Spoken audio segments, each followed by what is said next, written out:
At 18, I was really fortunate when I met a monk. And this monk was invited to speak. And I kind of just went because one of my friends forced me to. At that time, I was listening to CEOs and entrepreneurs and business people and marketers who I thought that's what I was aspiring to be like. And then I hear this monk. And he captivated me like no one had ever captivated me before. It was like staring at the most beautiful woman on the planet. You know, I was completely fixated on him. That was the beginning of what changed me. Because I went from being someone who did only want all those things to become successful and trying to, but I started hearing my own inner voice much more in all that noise that I had around me. He's given up everything that I'm chasing and that all my friends are chasing, but he seems happier than anyone I've ever met before. And he spoke about this incredible principle where he said that we should plant trees under whose shade we do not plan to sit. And he was speaking about this principle of selfless sacrifice.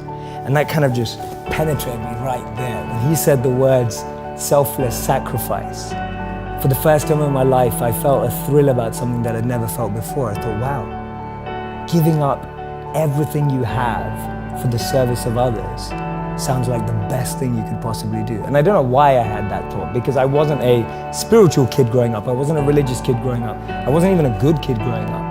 I was just a rebel, a misfit, trying things out, an experimenter, which I still consider myself. And so what I started to do is I was interning at companies and firms and corporates, thinking I was getting a grad job afterwards. And then I'd spend the rest of my summer holidays interning in India, living with him as a monk. So I'd use all my summer and Christmas holidays to just be out there with the monks. And he introduced me to another 200 to 500 monks that were just like him, just as smart, just as bright, giving up everything they had and using all their skills to make the world a better place. Did you already have a sense of unease that like I'm a rebel without a cause, or like what was it about that moment? And you seem very aware of yourself. Mm-hmm. So I'm hoping that some of that awareness is present then. Like what was that moment? I believe the moment was I've always had friends who are older than me.